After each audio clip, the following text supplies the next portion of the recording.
Essa é uma mensagem bíblica produzida pela Igreja MSBN Oeiras ao corpo de Cristo. Vamos à Bíblia, vamos à Palavra de Deus, vamos deixar o Espírito Santo continuar ministrando ao nosso coração. Evangelho segundo Marcos, capítulo 5. Essa passagem, a partir do versículo 21, conta-nos de uma mulher, é uma história conhecidíssima da Bíblia, e eu percebo que são nas histórias conhecidas que nós perdemos os maiores detalhes. Quando a gente começa a caminhar por esse texto, observando os detalhes, a compreensão é outra, é diferente, é um outro nível. São coisas que às vezes nós vamos tirando ali alguns princípios que aplicados à nossa vida fazem toda a diferença. Então, Marcos capítulo 5, a partir do versículo 21, você encontrou aí na sua Bíblia, amém? A palavra de Deus está dizendo assim: passando Jesus outra vez num barco para outra banda, ajuntou-se a ele uma grande multidão e ele estava junto do mar.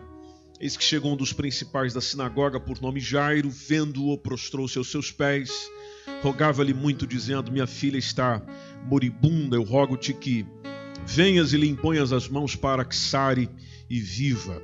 E foi com ele, seguia-o uma grande multidão que o apertava.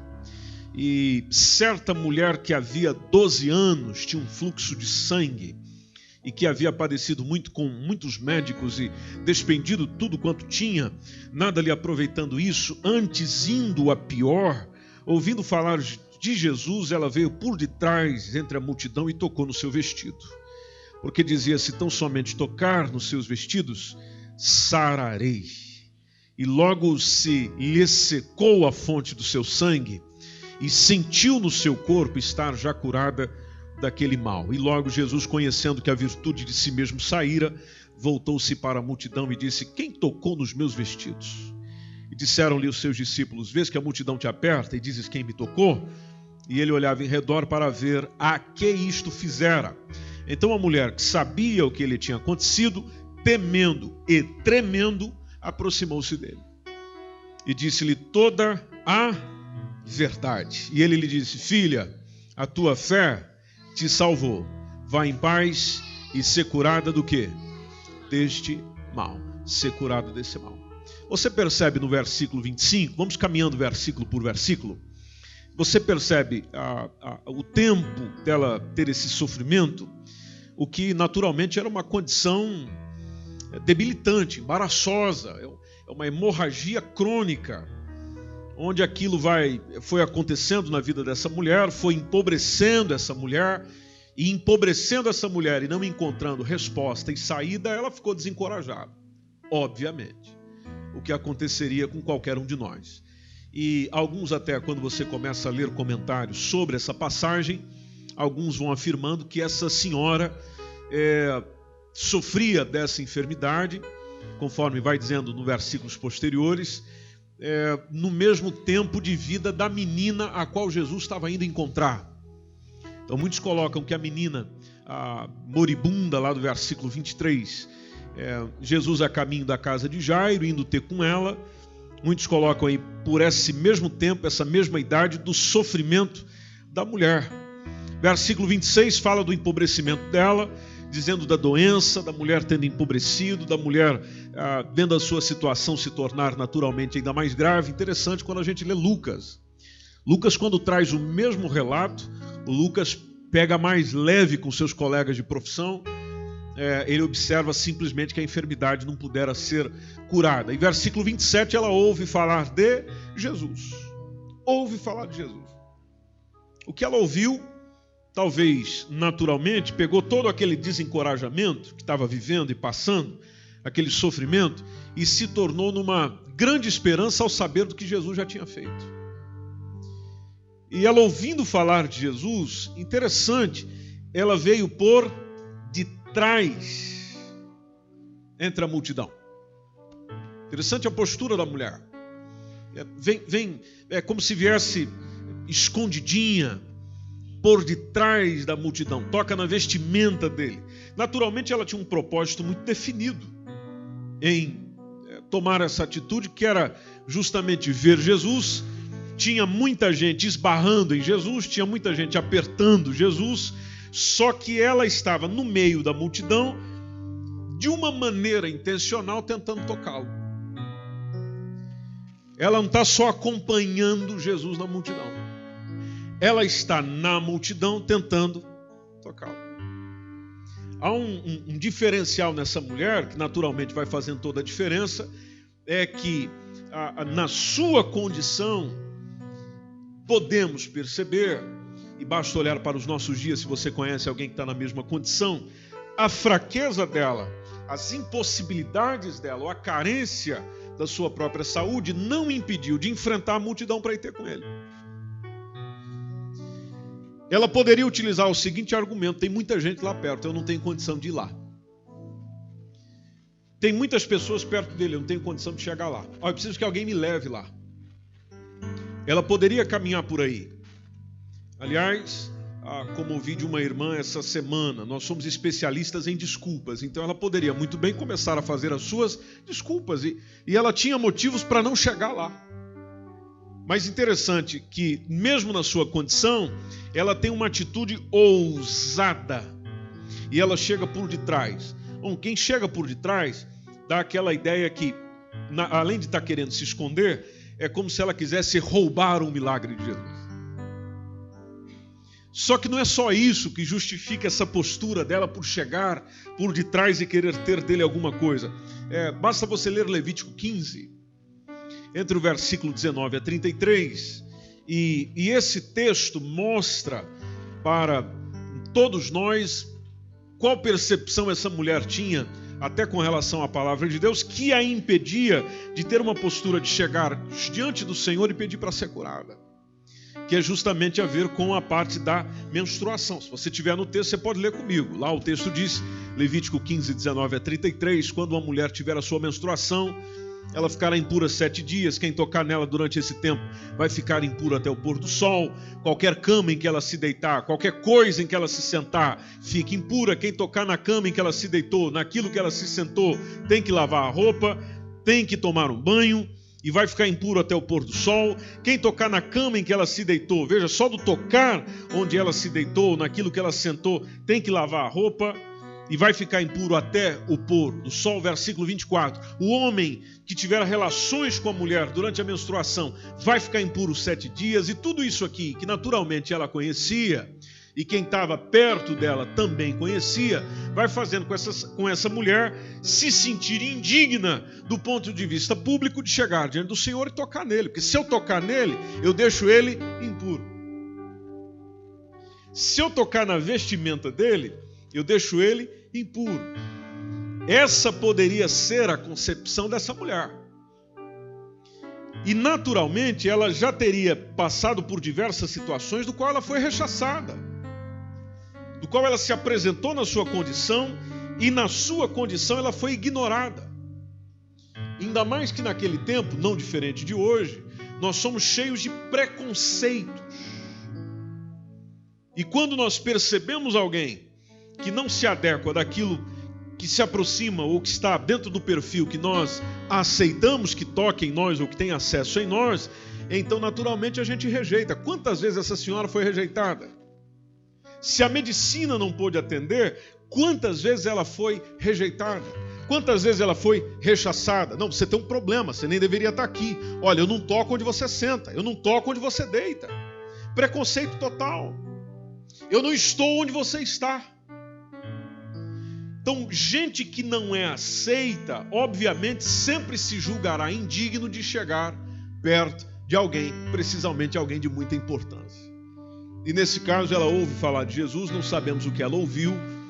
A única coisa que a gente sabe é que, ouvindo falar de Jesus, ela simplesmente se anima para ir ter com ele.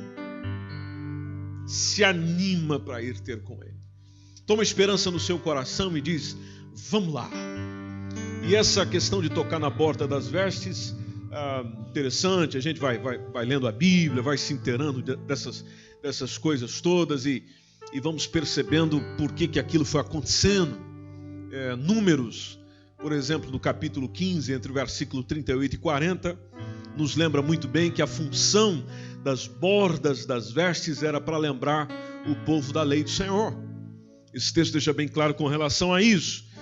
Fala aos filhos de Israel para eles colocarem nas bordas das suas vestes, colocarem ali algumas franjas pelas suas gerações. Nas franjas das bordas eles vão pôr um cordão azul. E a gente não pode esquecer, Jesus era judeu. E nas franjas, justamente para que vocês vejam, vocês vão lembrar de todos os mandamentos do Senhor. Havia uma intenção de que assim fosse. Todos os mandamentos do Senhor serão lembrados ao olhar para aquilo. E vocês não vão seguir o vosso coração, conforme diz o texto, após os vossos olhos, ou o que vocês acharem melhor. Não, isso será justamente para que lembreis, como diz o versículo 40, de todos os meus mandamentos e os façais. E os façais. Essa foi sempre a intenção de Deus. Então nós temos uma mulher aqui com a necessidade de cura, e nós temos uma mulher com uma atitude ousadíssima. Ousadíssima. Interessante que todo mundo que chegou para receber algo de Jesus teve atitude ousada. Não foi diferente com ela. A afirmação dela no versículo 28 de dizer: se tão somente tocar nas suas vestes, eu sararei,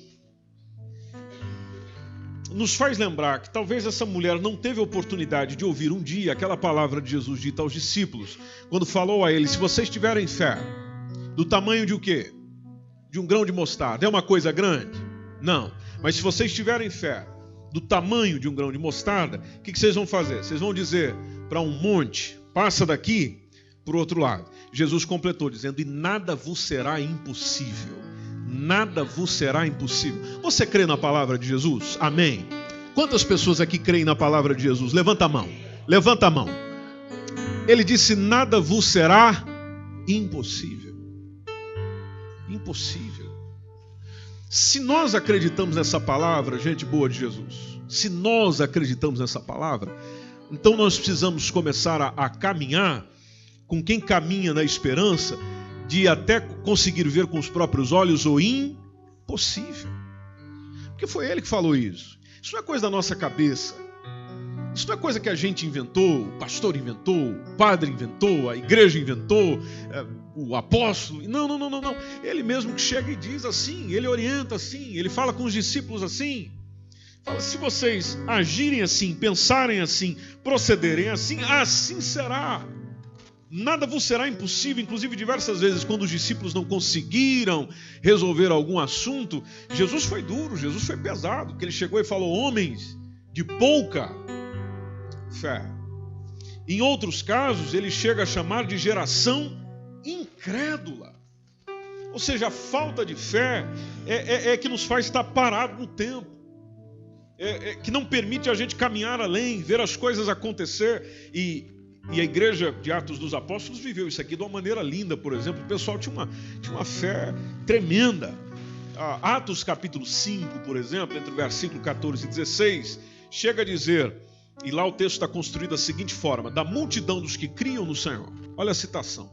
Da multidão, e a multidão, melhor dizendo, dos que criam no Senhor, tanto homens como mulheres, crescia cada vez mais. Aí o versículo 15 nos conta, o historiador Lucas nos diz que de sorte que transportavam os enfermos para onde? Para as ruas, os punham em leitos e nas camas, para que ao menos a sombra de quem? De Jesus? Não, de Pedro. Para que ao menos a sombra de Pedro, quando esse passasse, cobrisse algum deles. Esse pessoal estava com fé ou não estava? Eles receberam alguma coisa ou não receberam?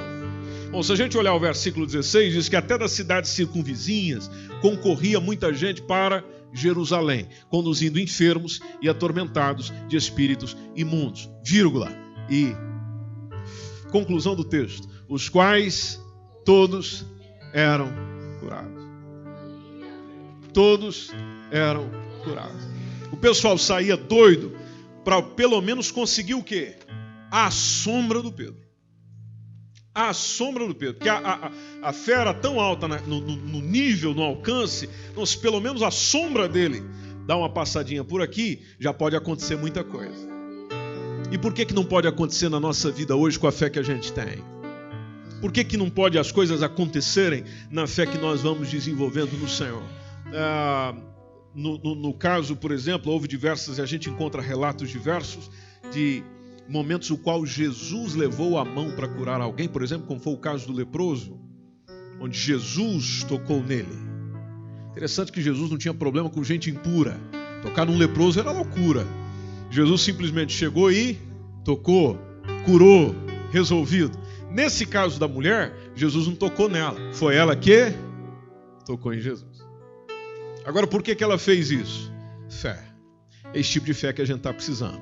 Que nos leva a procurar e nos leva a ir e tocar em Jesus. Você pode dizer um amém por isso? Versículo 29 nos conta o que aconteceu. Secou a fonte do seu sangue. Imediatamente ela sente que parou, estancou. Tanto que o texto é muito claro, dizendo que sentiu no seu corpo estar já curada daquele mal. Imediatamente, assunto resolvido. O que aconteceu aqui? Tal como ela pensou, aconteceu. Se eu ao menos tocar, eu vou ser curado. Tocou, ficou curado.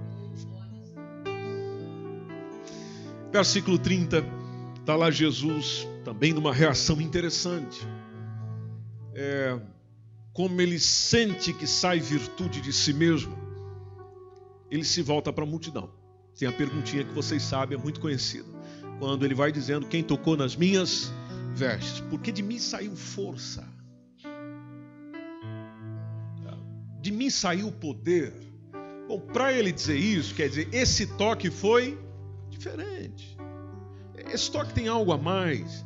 Não é só alguém que está me empurrando, tocando em mim. Não. E atenção, tocou ainda nas vestes. Jesus sentiu o toque nas vestes. Talvez se alguém tocar na nossa roupa, e precisamente se vier por detrás, a gente não sente. Mais interessante que Jesus percebeu. Engraçado, ela toca na minha roupa, mas de mim saiu virtude. O toque dessa mulher é poderoso. Naturalmente tem a ver com a fé. E a gente percebe que essa mesma fé, essa disposição, essas curas foram acontecendo inclusive com os discípulos de Jesus. Jesus, sentindo isso, faz uma coisa também inusitada, que é buscar ter o contato visual. Onde ele parou e faz a famosa pergunta do quem me tocou. Os discípulos não entenderam a pergunta, eu também não entenderia.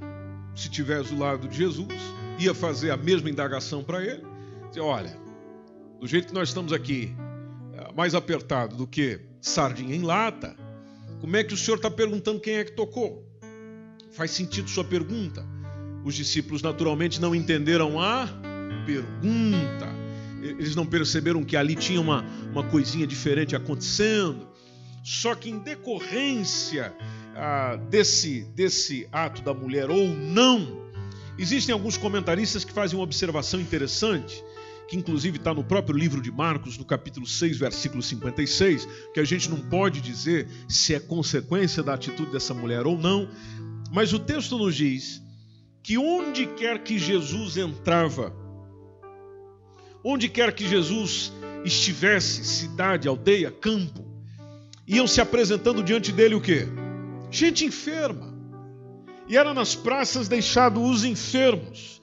E eles simplesmente rogavam-lhes que deixasse ao menos tocá-lo. E os enfermos tinham o anseio de tocá-lo. E tocá-lo aonde? Conforme diz o texto. Na orla das suas vestes. Não foi só o caso dessa mulher. Nós temos em Marcos o relato disso sendo depois dessa mulher. A gente não sabe se a conversa fluiu, se o testemunho fluiu, porque ela poderia ter chegado dizendo, gente, toca na veste dele que dá certo. Toca ali que dá certo. O texto simplesmente vai dizendo, repito, não diz que é por consequência daquilo que aconteceu com ela, só diz que era um comportamento comum, conforme Marcos nos apresenta, pedindo para tocar pelo menos na orla da sua veste. E atenção, Marcos ainda confirma, todos que lhe tocavam saravam. Problema resolvido, situação resolvida. E nós vamos percebendo, não só em Marcos, Mateus, capítulo 14, versículo 35 e 36. Nós temos o Paulo. O pessoal fazia com Paulo aquilo muito semelhante a que fizeram com Pedro. Atos 19, versículos 11 e 12, quando o texto, Lucas também vai dizendo que Deus, pelas mãos de Paulo, fazia maravilhas extraordinárias. Maravilhas extraordinárias. Inclusive ele dá um breve relato, está no versículo 12, quando ele diz: de sorte que até os lenços e aventais se levavam do seu corpo aos enfermos. Era exatamente assim. Era exatamente assim. O pessoal pegava lá um lencinho do apóstolo Paulo e dessa vez o enfermo já não vinha ali, já era um serviço delivery, né? Já era entrega, já levava lá e coloca no doente. O que acontecia com o doente? O que o texto diz, pessoal? Você está com a sua Bíblia aberta aí? Lucas, Atos 19, capítulo 19, versículos 11 e 12.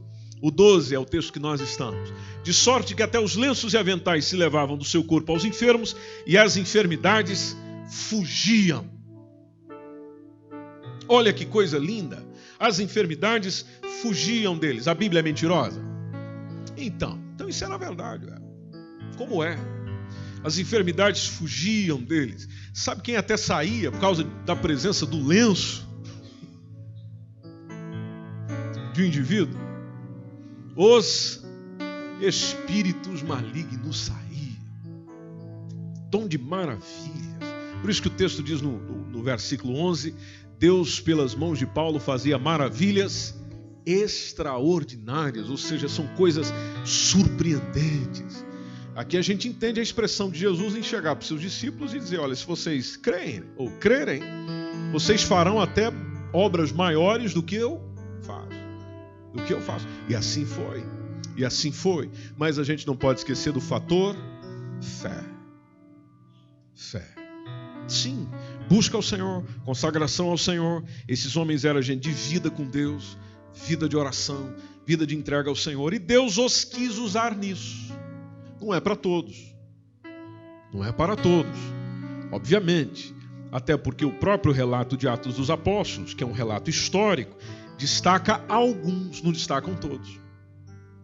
Destaca o Pedro, destaca o Paulo, mas não fala de todos. Inclusive existem outros, como o caso do Filipe, que fez coisas surpreendentes em Samaria, melhor dizendo, e a gente percebe lá também um agir sobrenatural maravilhoso. Ou seja, Deus move também do jeito que Ele quer, da forma que Ele quer. Porque se isso fosse natural assim, eu pegava aqui o meu lencinho e entregava para você levar para casa, né? Como tem muita gente que faz por aí. Mas atenção, isso não é para todos. É quem Deus deseja assim usar. Eu creio nisso, eu creio na palavra dEle. E aquilo que está na palavra dEle, eu me sinto à vontade, me sinto em paz. Só que, voltando lá para o relato, para a gente não perder muito tempo aqui, ele olhava em redor, versículo 32, ele olhava em redor para ver a que isso fizera. Que é surpreendente também, porque Jesus sabia, Jesus conhecia.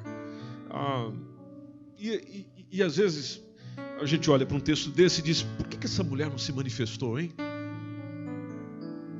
Se ela sentiu a coisa acontecendo, por que ela já não reagiu imediatamente? Porque o silêncio. Bom, basta lembrar do texto levítico. Onde ela tocasse, onde ela estivesse, era arrumar problema.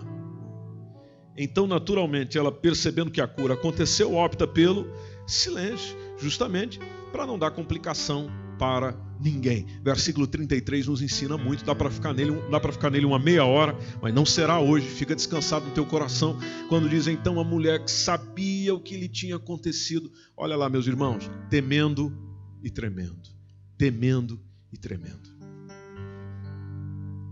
E arrumei problema.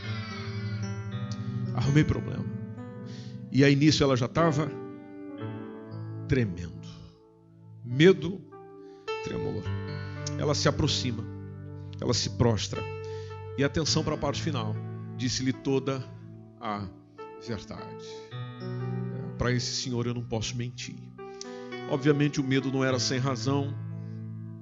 Ela já deveria talvez ter tocado em muita gente, talvez apanhou de alguém por causa disso. Ela vivia numa cultura muito complicada, muito difícil.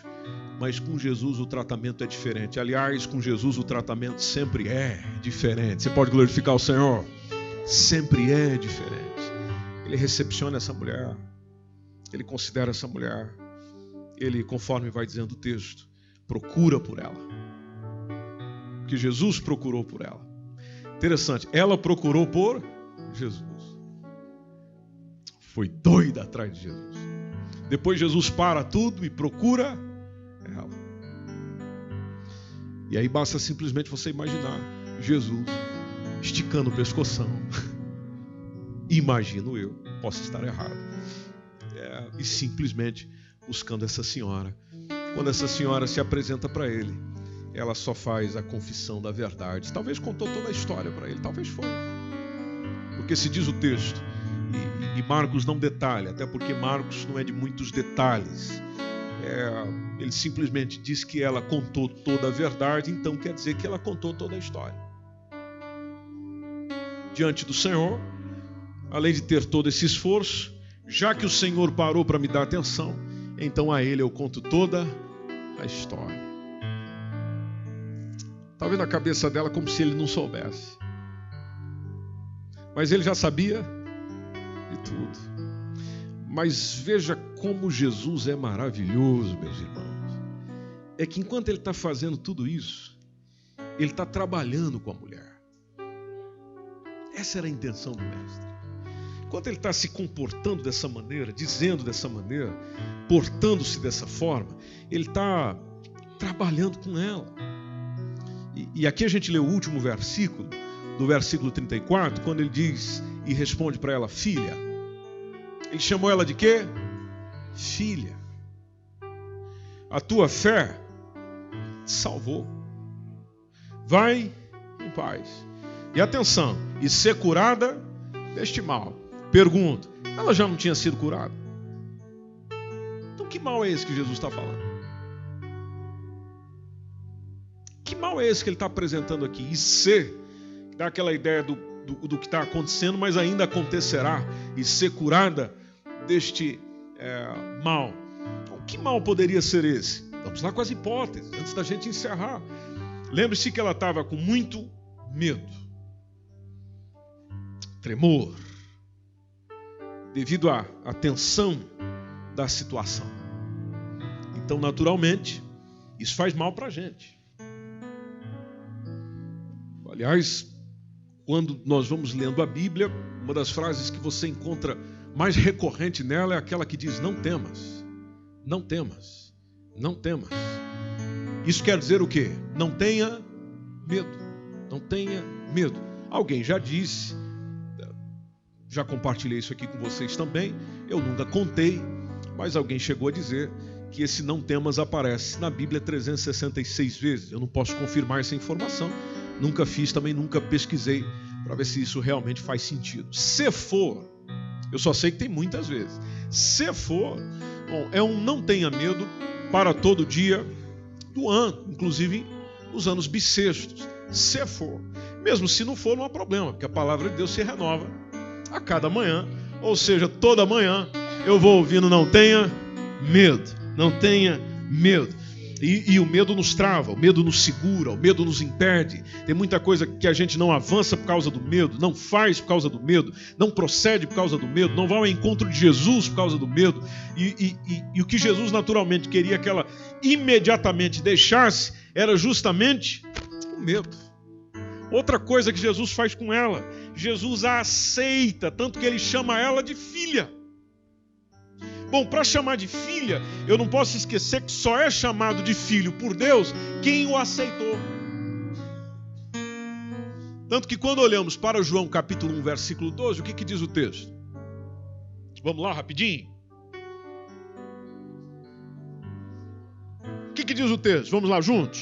Mas todos os que receberam, deu-lhes o poder de ser feitos filhos de Deus, aos que creem no seu nome. Aos que creem no seu nome. No cristianismo, como disse alguém, no momento em que nós cremos, Deus diz, este é meu filho. esta é minha filha. Muito semelhante à expressão que o Senhor Deus, que o Pai falou ao Filho, quando o Filho saía do batismo, aqui na execução da Trindade, ou na demonstração da Trindade, dizendo: este é o meu Filho amado, em quem me comprazo, ou em quem me alegro. Chamou de filha. Não chamou de filha porque aceitou. Naquela mentalidade, eu sei que tem muita gente te rejeitando, mas eu te aceito. Eu te aceito porque primeiro você me aceitou, porque você veio ter comigo. Aleluia. Você veio ter comigo. Mesmo na sua condição, eu te aceito. E lá está ele dizendo: filha. Depois ele diz mais o quê? A tua fé te salvou. Tua fé te salvou. Tua fé resolveu o problema.